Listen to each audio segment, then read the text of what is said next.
So welcome everyone. Nice to see you all. We are now 40. Very nice to see a lot of participation. So welcome to the first session of our learning series around the EU regulation on deforestation-free products.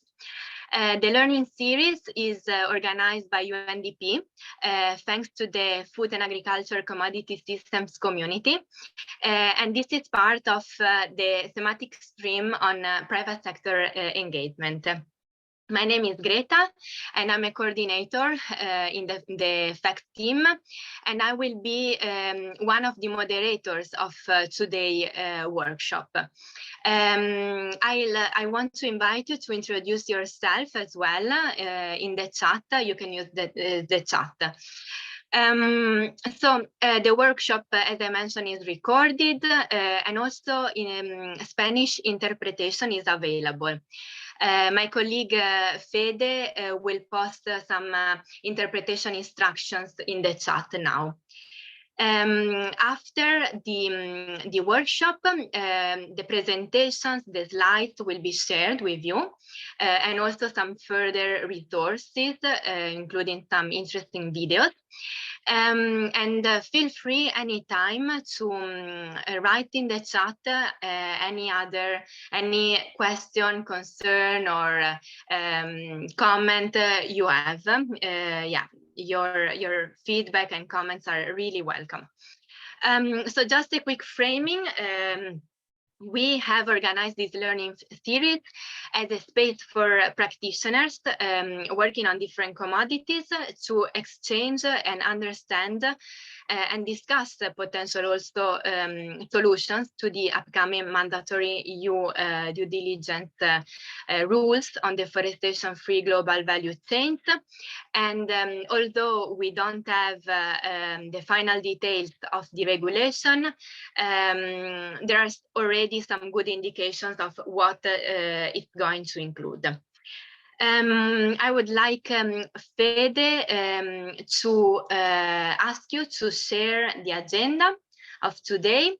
So basically, we will start with a brief overview of the EU regulation from our colleague from the International Trade Center.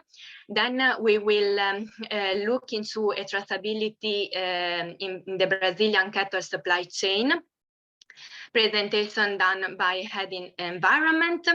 We will have a case study on beef because this is the commodity that we are going to focus today.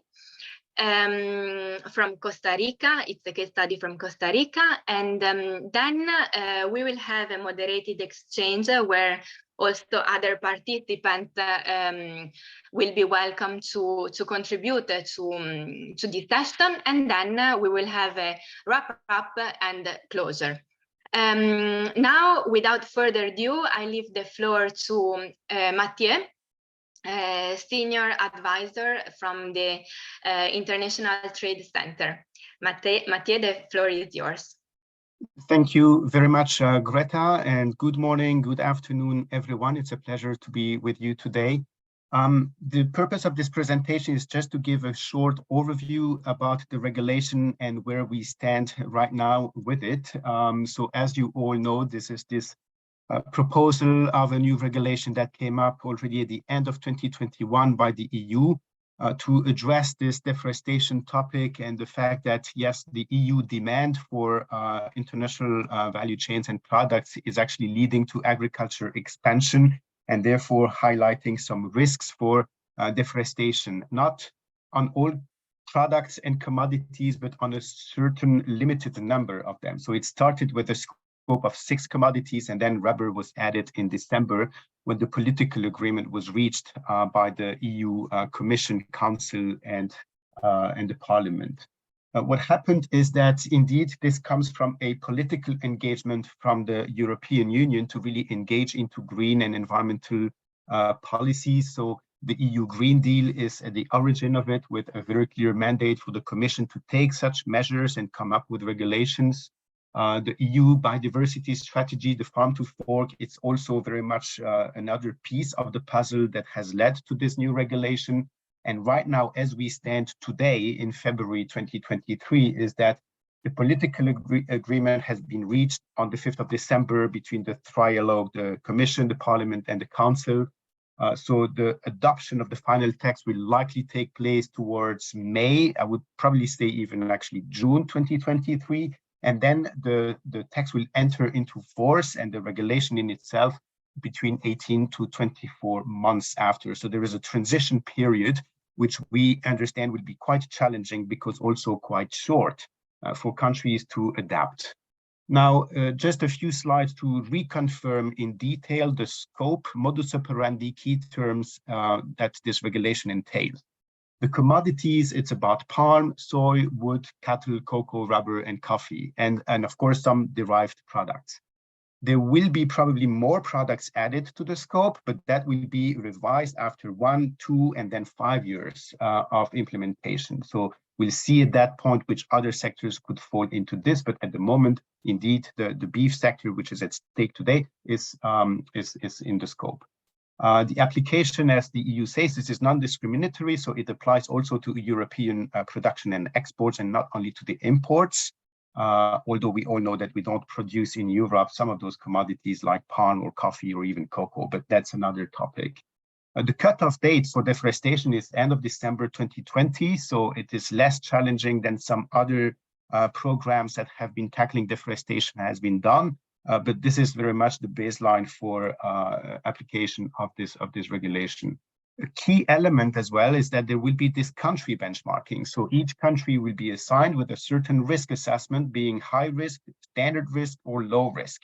The parameters through which competent authorities will design this risk profile is still to be discussed and determined and clarified, but this is also where the due diligence commitments will differ. So a high-risk country will require more verification and test, let's say a more intensive process than in low-risk countries. Some key terms, well, ecosystems being covered as defined by the FAO, so no redefinition here. Deforestation is also defined together with degradation. These are the two topics that the regulation addresses, and those definitions are very clear in the draft text and won't be changed. A key point is the geolocation requirement that really stresses out that all plots of land where the product is coming from will have to be identified with longitude and latitude. So this is also a very important piece of this traceability requirement of the regulation. Due diligence is at the top of this regulation. So at the end, what will be requested by every operator in the EU market will be to have a due diligence statement that covers all these information pockets you see on the screen. So legality compliance, deforestation-free via those traceability geolocation data, risk assessment and risk mitigation. That is a statement that will be managed centrally in the EU. The mandatory controls will largely depend also on the profile of the risk, high, standard, or low of the countries.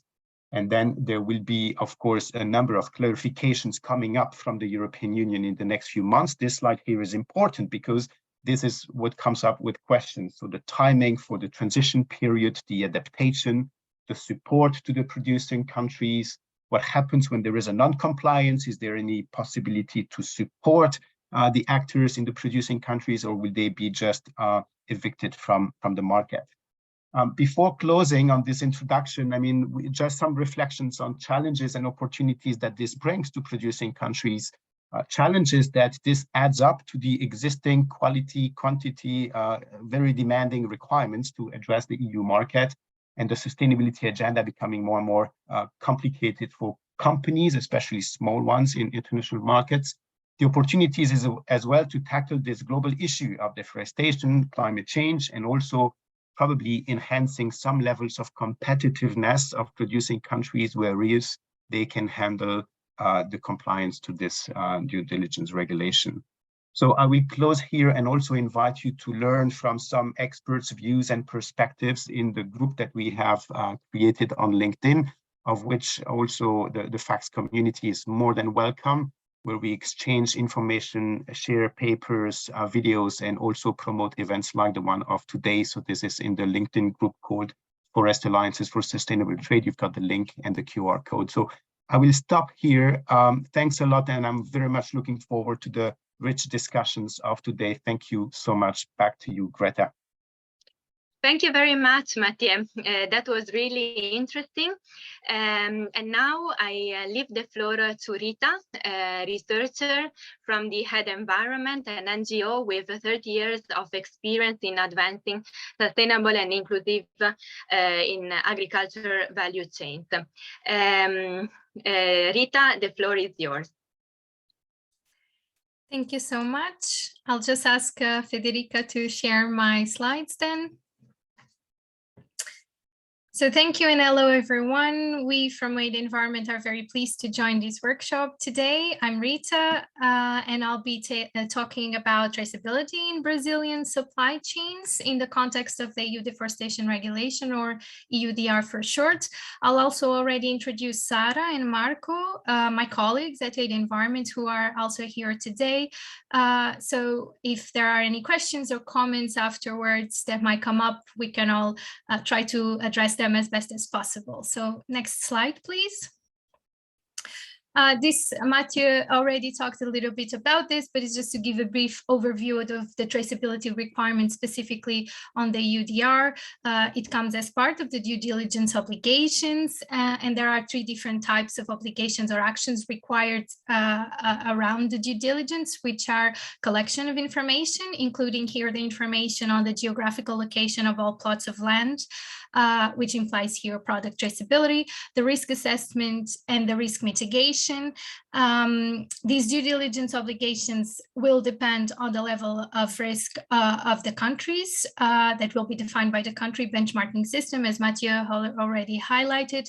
So what is expected is that there will be more or less obligations required by a country being benchmarked as low standard or high risk. But however, this will only apply, or is expected to only apply to the risk assessment and risk mitigation obligations. This in the sense that compliance with the collection of information, in here specifically with the geolocation, will be mandatory for all levels of country risk. Next slide, please.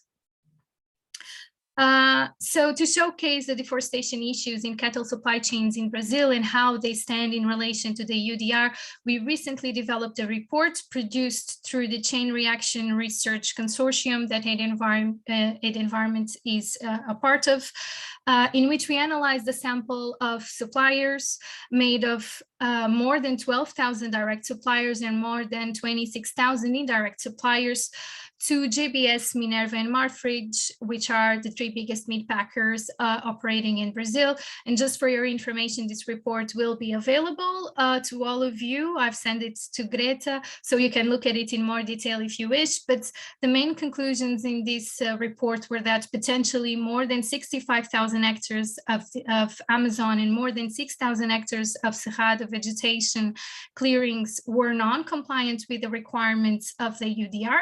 And this includes illegal and legal clearings under the Brazilian law, since the EUDR covers both legal and illegal deforestation, which already shows that there is a gap in compliance with the EUDR's expected requirements, which we can also see in the commitments made by some of these meat packers, namely JBS and Minerva, who only monitor illegal deforestation linked to their suppliers. Marfrig, on the other hand, has committed to zero deforestation overall, including that considered legal under national legal frameworks.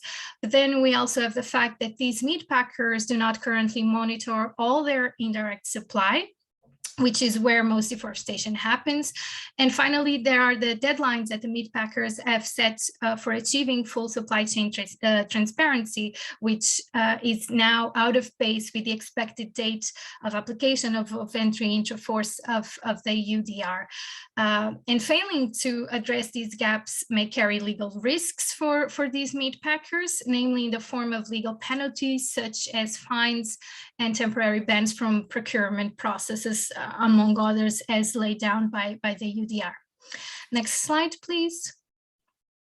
So in working towards compliance with the traceability requirements of the UDR, there are a few challenges to take into consideration within the beef sector in Brazil, namely the fact that there is a high fragmentation within cattle supply chains. So these supply chains in Brazil are characterized by a complex architecture where there is a wide network of indirect suppliers, which can also be themselves involved at any stage of the animal life cycle, which you can see here on the screen, on the scheme on the slide illustrated.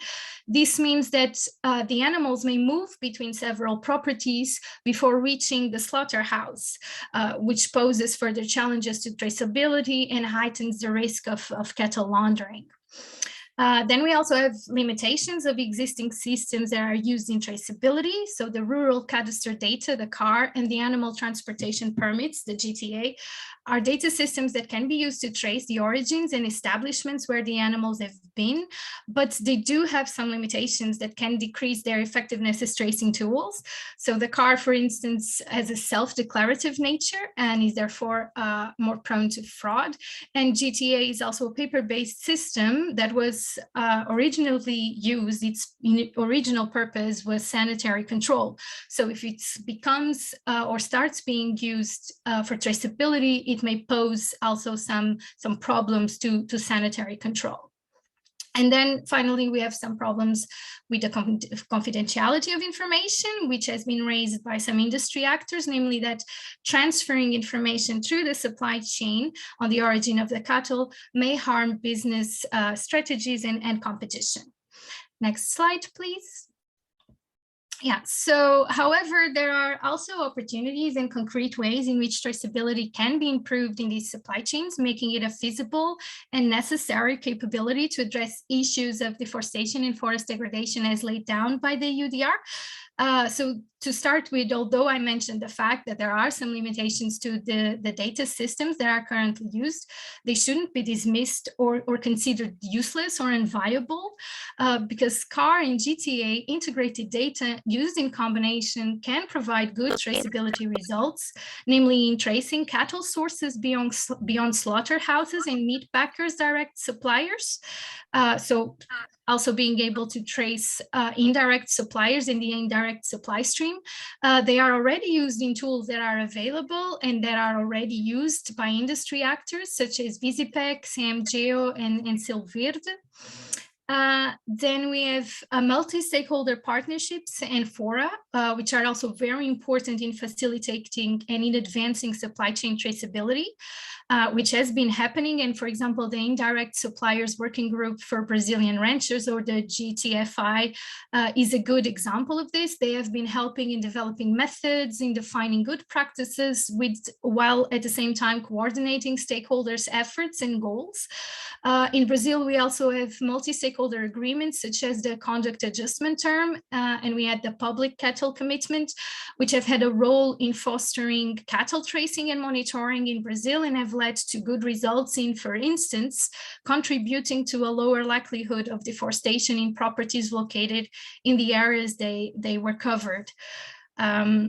And lastly, there's the commitments made by the relevant industry actors, which can be seen as a proof of the possibility of achieving full traceability, because large meat packers such as Marfrig, for instance, have already adopted and are implementing comprehensive traceability systems, while also having set deadlines to achieve full traceability of their supply chains, and here also addressing their indirect supply stream as a whole.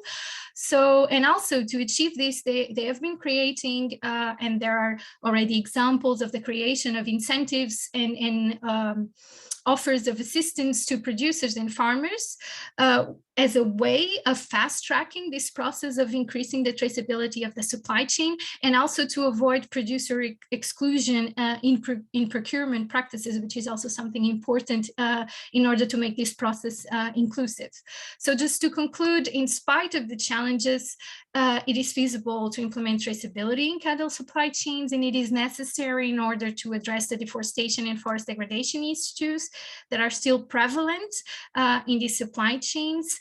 And with this, I conclude, and I thank you all for listening, for being here, and I'll gladly join any discussion afterwards. Thank you very much, Rita, for your presentation. And now we are going to hear another great example on traceability systems set up in Costa Rica as part of an FAO-UNDP scaling up climate ambition on land use and agriculture project. Costa Rica team, the floor is yours.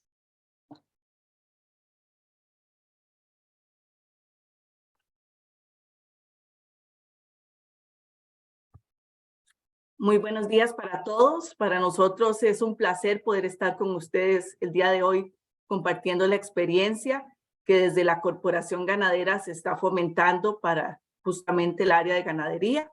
Nosotros presentamos un pequeño video de qué es Corfoga, que nos gustaría que los que están presentes puedan saber un poquito más de la corporación. Quisiera solicitar si nos pueden ayudar, por favor, a proyectar, y posteriormente la ingeniera Yasmín Castillo va a hacer una pequeña reseña de los antecedentes de lo que ha sido la norma de certificación para carne bovina libre de pastoreo y libre de deforestación en Costa Rica. Gracias. Gracias, Marilyn. Un comentario que vamos a compartir el video después de, como en el correo después de este evento. Entonces, usted puede seguir con la presentación. Muchas gracias. Muchas gracias. Cedo la palabra entonces a la ingeniera Yasmín. Bueno, muy buenos días. Es un gusto poder estar con ustedes en este foro y compartir desde Costa Rica la experiencia que hemos tenido en todos estos temas de cómo poder diferenciar la producción que se está realizando y cómo poder llevar este producto a los mercados internacionales. La Corporación Ganadera, en conjunto con el Instituto Nacional de Desarrollo de Normas Técnicas de Costa Rica, INTECO, en el 2021, empezaron el desarrollo de la norma de certificación de ganadería de producción de carne bovina en sistemas en pastoreo y libres de deforestación.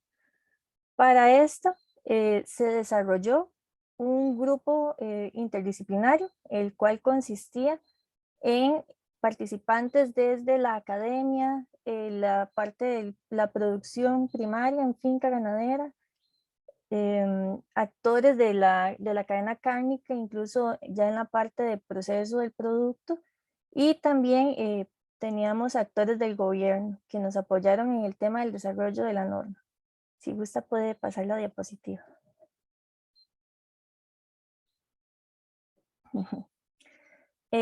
La idea con esta norma era poder generar un producto diferenciado y que se pueda certificar tanto a nivel nacional como internacional la producción diferenciada que se realiza en Costa Rica. Por lo tanto, se hizo una investigación y se llegó a la conclusión de que no existía actualmente una norma que incluyera tanto la parte de libre deforestación como la parte de alimentación con pasturas, específicamente en una sola norma. La idea es también poder facilitarles tanto a las fincas ganaderas como al país todo este proceso de que se vaya desarrollando una diferenciación del producto. Por lo tanto, se empezó a desarrollar esta norma que actualmente se encuentra en un proceso de pilotaje que el compañero Hugo Soto les va a estar comentando posteriormente. Adicionalmente, la norma incluye diferentes ejes que la compañera Marilyn les va a estar comentando, que son indispensables para garantizar que el producto se está desarrollando libre de deforestación y bajo los sistemas de pastoreo. Si gusta, pasa la diapositiva. Gracias, Yasmín. Voy a comentarles un poquito sobre los principales elementos que contempla la norma. Nada más que voy a cerrar por acá mi cámara para garantizar que no vaya a tener algún problema de conexión. La norma, nombre completo y técnico es Norma de Certificación Corfoga INTE DN 11-2022, tal como ustedes lo pueden ver en su pantalla, y es para la producción de carne bovina en sistemas de pastoreo y libre de deforestación. El principal aspecto que se busca la corporación ganadera con la norma es lograr esta diferenciación en el sector, tanto a nivel nacional como internacional, que le permita en primera instancia al productor costarricense acceder a nuevos mercados, pero a la vez buscamos que se fomente en los consumidores una mayor toma de conciencia sobre la importancia de adquirir productos que apoyen a la descarbonización de la economía. Para esto, lo primero que necesitábamos era poder contar, como lo mencionaba Yasmín, con un documento normativo a nivel nacional que pudiera establecer todos los requisitos para obtener, ahora sí, un proceso de certificación de carne bovina que fuera producida a pastoreo y en fincas que garantizaran que eran libres de deforestación. La siguiente lámina, por favor. La norma como tal contempla 8 ejes fundamentales que están relacionados con los principales aspectos en el tema de manejo de las fincas.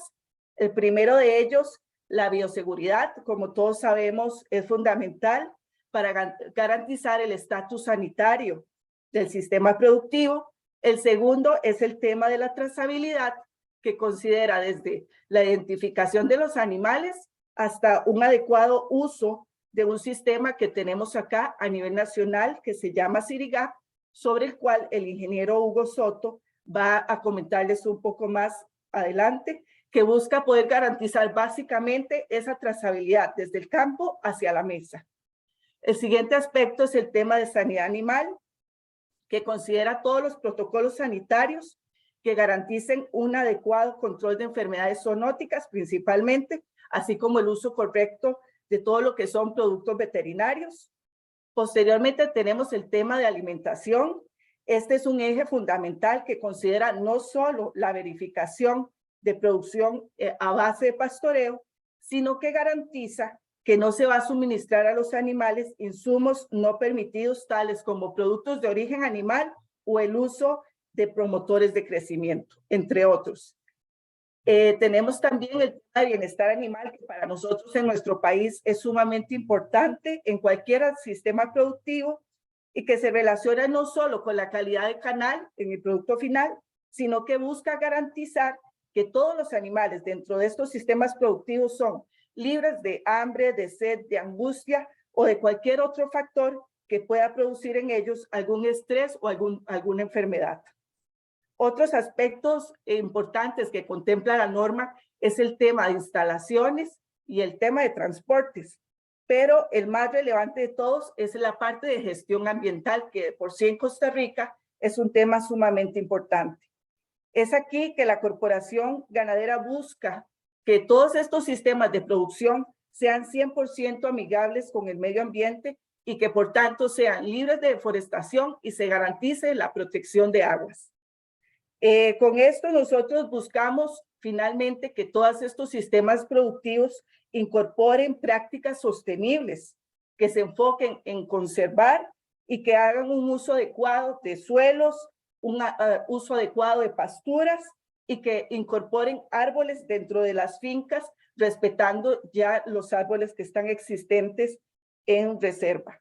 De esta forma nosotros buscamos que el productor optimice el uso de los recursos naturales en la finca.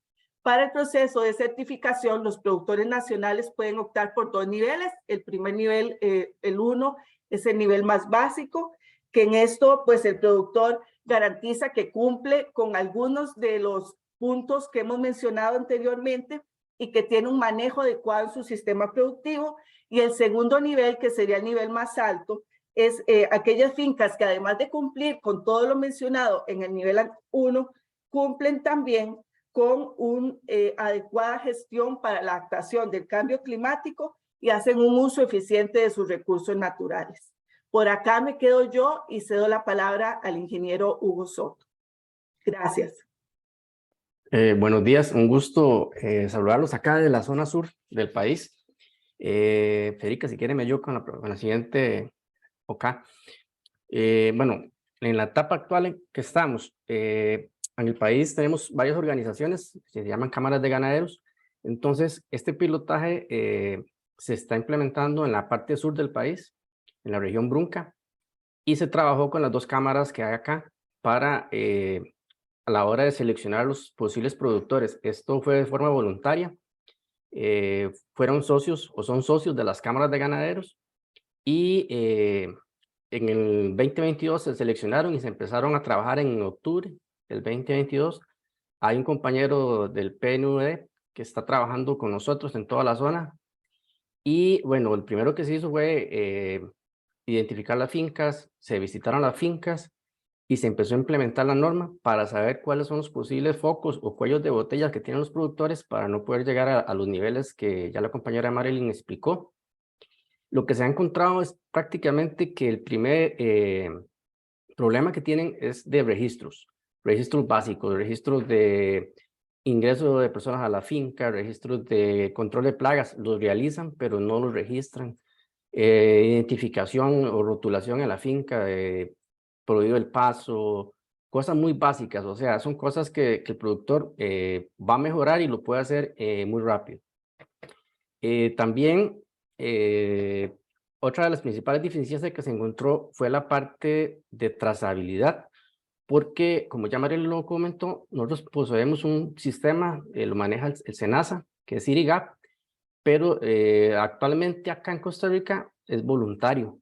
Entonces, no todos los productores lo tienen o lo llevan. Aquí nace Escala, que es el proyecto que estamos hoy presentando a ustedes, que es la parte de la norma, el pilotaje de la norma, y Escala vino a suplir esa deficiencia que tienen los productores. Ya ahorita, hoy en día, en enero, todas las fincas están trazadas desde nacimiento para llevar todo ese proceso y que sea posible certificarlas. También les cuento que cómo vamos a hacer esto para que los productores puedan llevar todo bien y la trazabilidad fluya. Igual lo hicimos por medio de las cámaras de ganaderos. Como son productores de las 2 cámaras de ganaderos de la zona sur, se capacitó personal de las cámaras de ganaderos y ellos son los encargados.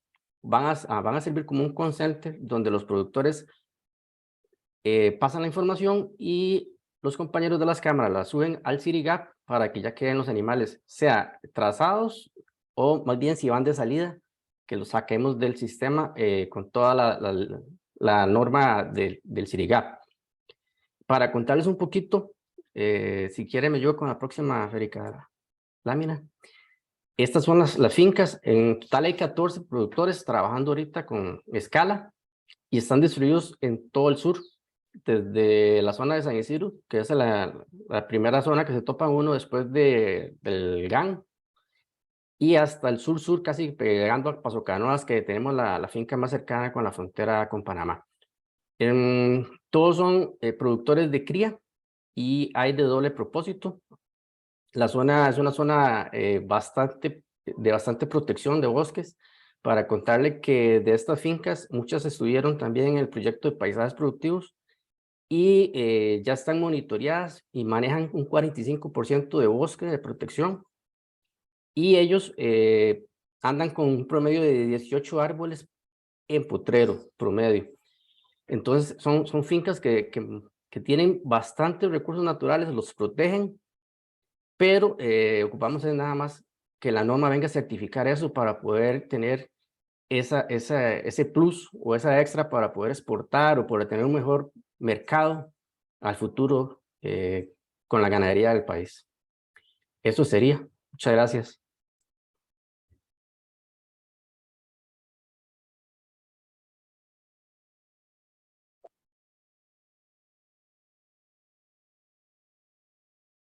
Comentarles tal vez que actualmente la corporación se encuentra trabajando también en el tema de un logo y una inscripción de marca que tienen que ir relacionados directamente con el producto final, de manera que el consumidor pueda ya encontrar en el supermercado la carne identificada y de esta forma podamos entonces abrir justamente a nivel local también ese consumidor que quiera elegir productos que tienen ese plus a nivel ambiental.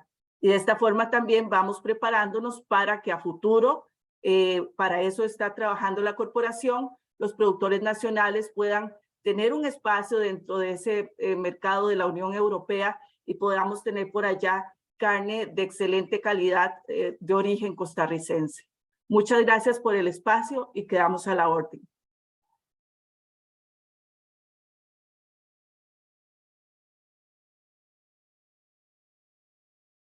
Good. Thank you very much, colleagues from Costa Rica. Now we have some time for questions from the participants on this specific case study.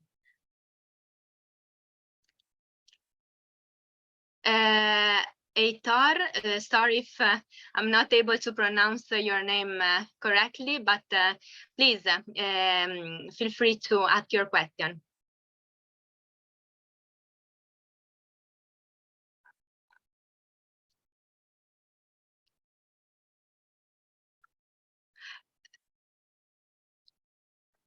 Sorry, we can't hear you.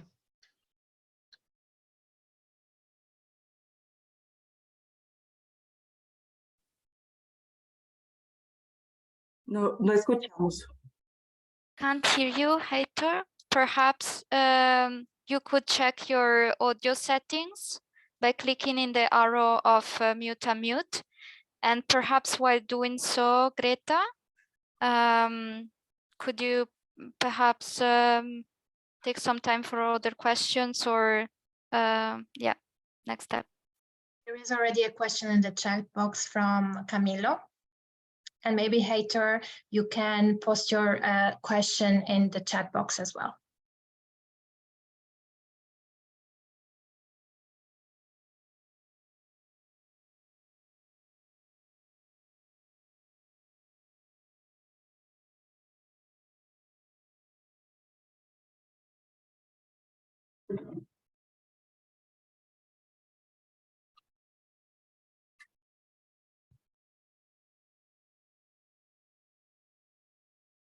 Tal vez puedo brindar respuesta a Katy, que nos consulta sobre el tema de año base para definir libre deforestación y qué herramienta se utiliza para monitorear la conservación del bosque a nivel de la finca.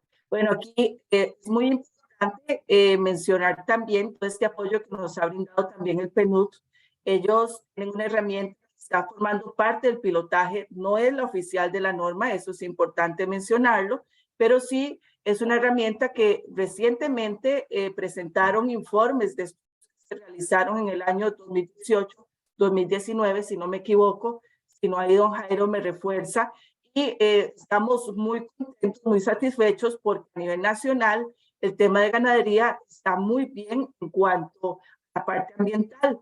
Esta herramienta es el MOCUP y demostró que en la parte de ganadería pues no hemos tenido pérdida de cobertura boscosa y eso nos dice que vamos por buen camino, que Costa Rica continúa con esa bandera de protección del bosque, de protección del agua, y para nosotros ese es el objetivo dentro de la corporación ganadera, el poder seguir incentivando el uso de técnicas que le permitan al productor que su sistema sea rentable, pero que de alguna forma retribuya y proteja la parte ambiental. Entonces, de manera específica para el tema de la consulta, no tenemos un año base, es decir, ya nosotros estamos observando que al menos en nuestra parte de ganadería no estamos presentando pérdida de cobertura arbórea y es algo que se va a monitorear una vez que se empiece ya la certificación como tal, ¿verdad? Porque recordemos que, como lo mencionaba el ingeniero Hugo,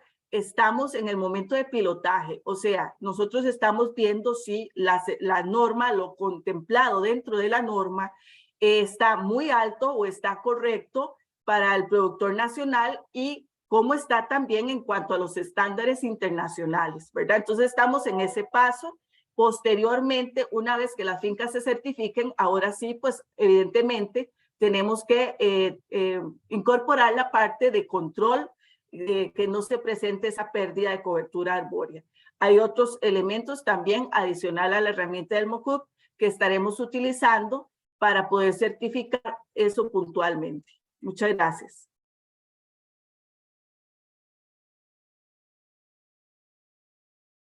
Hay otra consulta aquí de Sandra y con su pregunta. La norma estará bajo un esquema legal costarricense. ¿Cuál es la participación del Ministerio de Agricultura? ¿Quién fiscalizará el uso del sello mencionado? Aquí es importante aclarar que la norma es una iniciativa de la Corporación Ganadera que evidentemente se sometió a consulta y siempre hemos tenido el apoyo y el trabajo conjunto con el Ministerio de Agricultura y Ganadería, pero la certificación la estaría realizando la Corporación Ganadera. Evidentemente estaría yendo un técnico a las fincas para corroborar cada uno de esos 8 puntos que estuvimos conversando, que cada uno de ellos pues tiene varios aspectos relevantes, y a partir de ahí es que se obtiene el puntaje para poder ver si la finca cumple o no con los estándares establecidos en los diferentes niveles. Voy a cederle la palabra a la ingeniera Yasmín Castillo, que nos puede ampliar un poquito sobre esta consulta. Sí, muchas gracias. Es nada más agregar un poco más con el tema del MOCUP. El MOCUP es un sistema que nos ayuda a hacer un monitoreo a nivel satelital, ¿verdad? Por medio de capas para determinar el tema de cobertura arbórea y si se ha presentado o no pérdida de la misma o incluso ganancia, ¿verdad? Entonces, actualmente se está implementando por medio del MOCUP estas verificaciones, que es el sistema que desarrolló el PNUD, y también se hace una verificación o una comprobación en las fincas. Entonces, eso es muy importante, ¿verdad? Primero, que el sistema se está utilizando, se está probando y que se hace una verificación para comprobar si lo que estamos obteniendo por medio de las imágenes satelitales es lo que está generándose realmente en las fincas. Entonces, también quería comentarles esto. Y con respecto al MAC, actualmente la norma se desarrolló como una norma privada, es decir, directamente entre el Instituto Nacional de Desarrollo de Norma Técnica de Costa Rica y la Corporación Ganadera. Pero la idea es que posterior al pilotaje y la publicación de la norma, se pueda llegar a generar en corto plazo que la norma sea nacional, es decir, que ya no sea una norma privada directamente o únicamente la Corporación Ganadera, sino que se vuelva una normativa nacional, que lo cual implicaría que tal vez una mayor cantidad de organizaciones puedan estar realizando esta certificación y que tenga un mayor peso al ser una normativa nacional. Yo creo que tal vez para complementar, y no sé si hay más consultas, cerrar de nuestra parte, la Corporación Ganadera es un ente público no estatal en Costa Rica. Es decir, no es una institución privada porque está financiada por los mismos ganaderos, pero no es directamente del Ministerio de Agricultura. Sí trabajamos en conjunto, incluso dentro de la Junta Directiva de la Corporación está la representación del Ministerio de Agricultura, por lo que siempre estamos muy de la mano, pero sí me parece importante pues hacer esa aclaración que no sería una certificación privada al 100% porque somos un ente público no estatal. Thank you all. Sorry, Rita, if I don't leave the floor to you now, but we need to move to the last session where you will always have the time to after this to posting questions and comments in the chat. So now I leave the floor to Matthew for the moderated exchange part. Over to you, Matthew. Thanks, Greta. Hi, everybody. My name is Matthew McFall, Senior Private Sector Advisor with UNDP, FACS team. I just wanted to invite, we have potentially 3 other contributors to the discussion. I don't know if Pedro and Vasco from Partnerships for Forest are here to share any of their thoughts, experiences related to these new due diligence regulations. I'll let them have the floor if they are here. Yes, we are. Hi, Vasco. Hi, everyone. Really, thanks so much for the invitation. I would just say a few words before I give the word to Vasco. And while I'm doing this very brief introduction, Vasco, if you'd like to start sharing your screen, I think it would be great. So I just wanted to say that, again, thanks so much for the invitation. My name is Pedro Ferro. I'm based in Brazil. I work for Partnership for Forests, or P4F, which is an incubator accelerator funded by the UK government that supports innovative business that deliver improved land use, management, and forest protection. And the program has operations in Latin America, West Central Africa, East Africa, and Southeast Asia. And it is managed by two consultancy companies, Systemic and Palladium. And one of the investments that we did was in Connect a Platform, which is a traceability tool for the big sector, which basically aims to address some of the challenges pointed out by Rita earlier today. So, and P4F has incubated this business and is now accelerating it. And so without further ado, I would like to ask Vasco from Connecta to present us the solution he has supported to create. So over to you, Vasco. Thank you, Pedro. Hello, everyone. Thanks for the opportunity to present Connecta to you. Like Pedro said, Connecta is a joint venture between Safe Trace, the Nature Conservancy, and Amigos da Terra that were incubated by Partnership for Forests here in Brazil. It is a traceability platform that applies blockchain to help producers, meat packers, retailers, and traders to provide the transparency levels that they need to provide to demonstrate the compliance with social and environmental and sanitary requirements. I think that will materialize something of the challenge that Rita presented before, but basically this platform aims to address three main objectives that are empower producers. Once producers know their information on how his property is being evaluated over different protocols of information, and the producer can evaluate his own supply chain and can participate on the evaluation of the supply chain, we can incentivize preservation and then support readjustment. Basically, we have two parts of the Connecta platform. We have a pre-competitive system where we have an app for the producers to access, a blockchain network, and the access to public and private database. Some of those databases, considering the public side, we have the GTA and the CAR database that we apply. And on the private side, we have other tools mentioned by Rita, like Selo Verde, like CMGL Direto, and Visipec. All of these databases are linked to Connecta to provide all the traceability information that we need. And we also have the Connecta Services platform, where we have the Web Connecta for producers and Safe Trace for companies that I'll mention now. Basically, how it works is that the producer adheres to the platform. He will receive analysis of the initial situation of his farm, considering different protocols of information.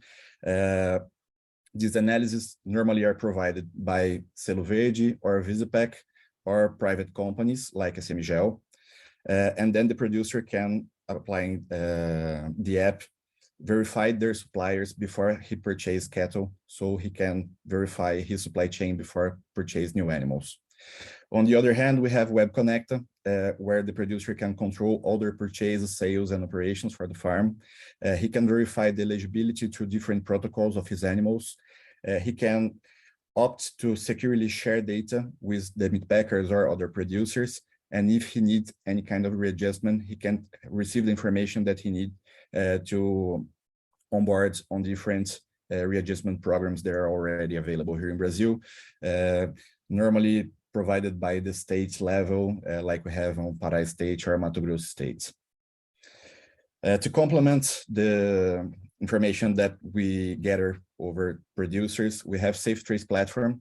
Safe Trace is a Brazilian leading brand on food traceability. Now we work with beef, soy, coffee, fish, always helping companies to have full traceability over its supply chain. We help these companies to implement a roadmap where they define their protocol of information, the transparency and environmental performance incentives that they will provide to suppliers. We help them to engage their suppliers. And then for every invoice sale, Safe Trace receive producers identification from industries and double check according to the purchase protocol, so we can validate the compliance.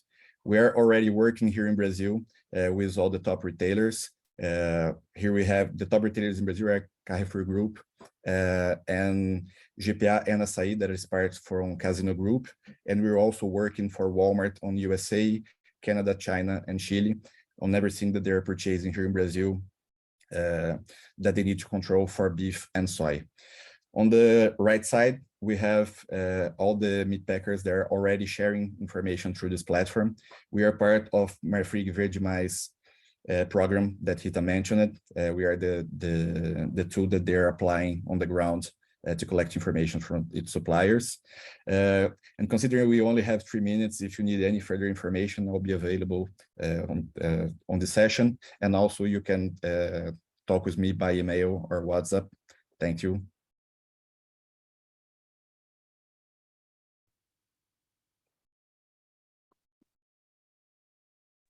Thank you, Vasco and Pedro. For Vasco and Pedro, feel free to raise your hand. Otherwise, we can also have a broader discussion on the whole topics covered in the webinar.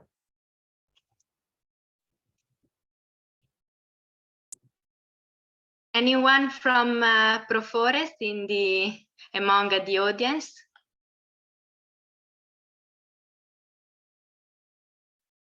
No.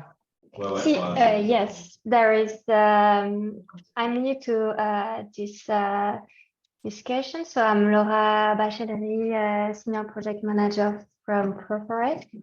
So thank you very much for the discussion. It was very interesting. So now the discussion is open to any kind of question, right? So maybe I have a question then regarding legality.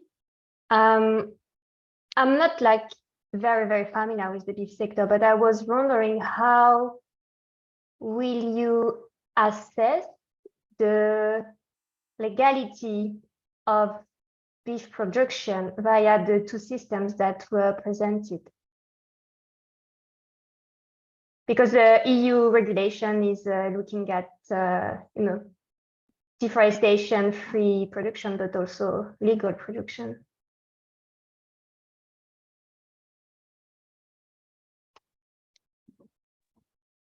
May I start from here? Considering Connecta, we have access to different government platforms to verify if it's a legal deforestation. But basically what we do is to verify before if we have a deforestation. So we apply different geomonitoring tools like AgroTools, like Nice Planet, to verify if we have a deforestation. We have a public platform that is called Produce that verifies the deforestation on a yearly basis. Once we identify that we have a deforestation, the second step is verify if this deforestation is legal or illegal. Normally, these companies do both things. They also check if it's legal and then reply to us saying if it's okay or not.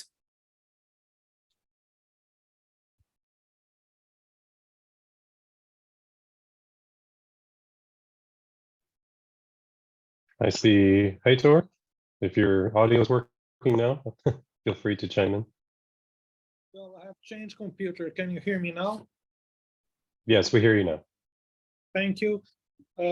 Thank you once again I first of all would like to thank you for organizing this seminar. It is very important for all producers. I would like to make a few observations. First of all, let me identify myself. I am from the Brazilian Foreign Ministry, and I'm responsible for the. I'm part of the Brazilian mission to the International Coffee Organization, where we have been looking at this subject very closely. There is one thing which is Ms. Bacheleri has pointed out, which is the problem of extraterritoriality.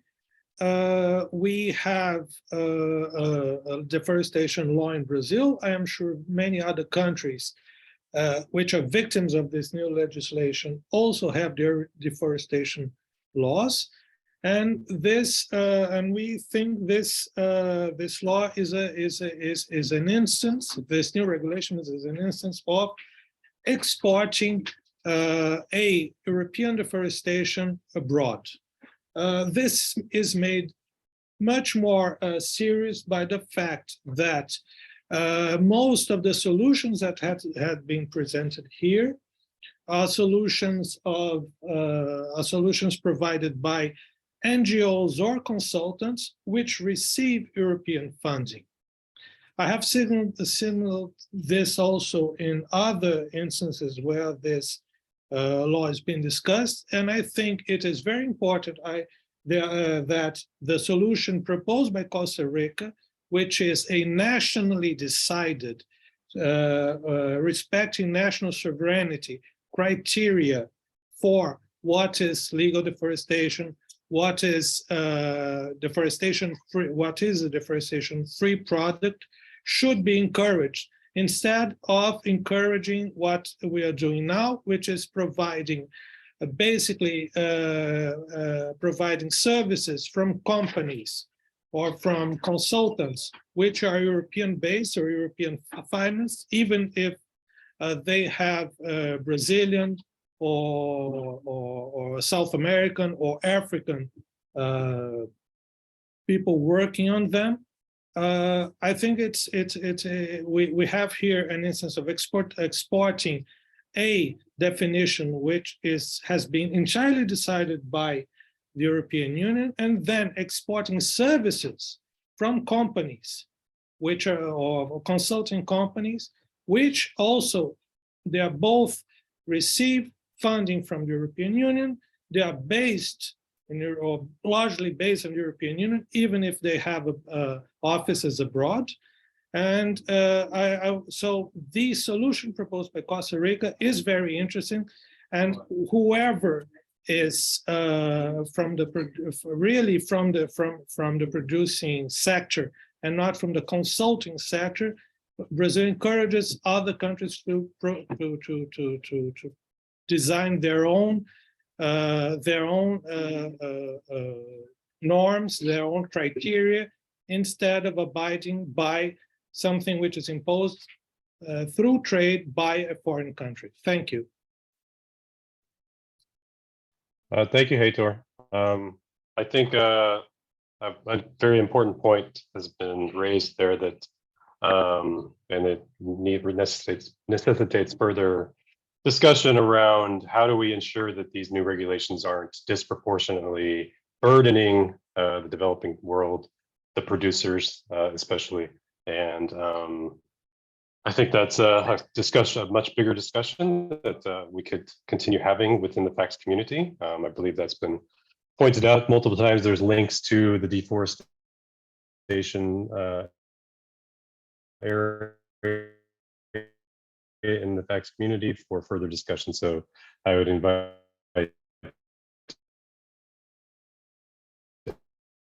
everybody to continue there. And I believe some of the questions, I'll leave it to Greta to close. Thank you very much.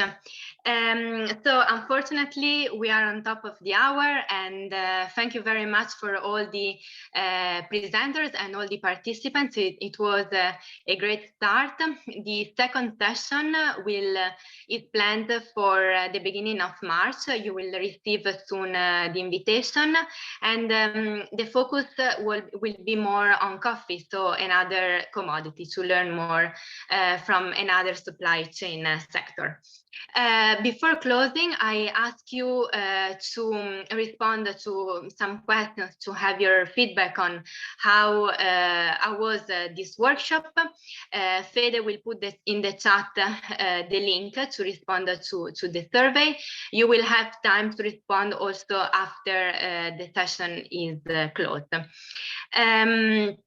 Yes, as I mentioned at the beginning, there will be a post-session email with recording and some useful resources. Yes, and I hope to see you again in the second session at the beginning of March. Thank you all again. Bye.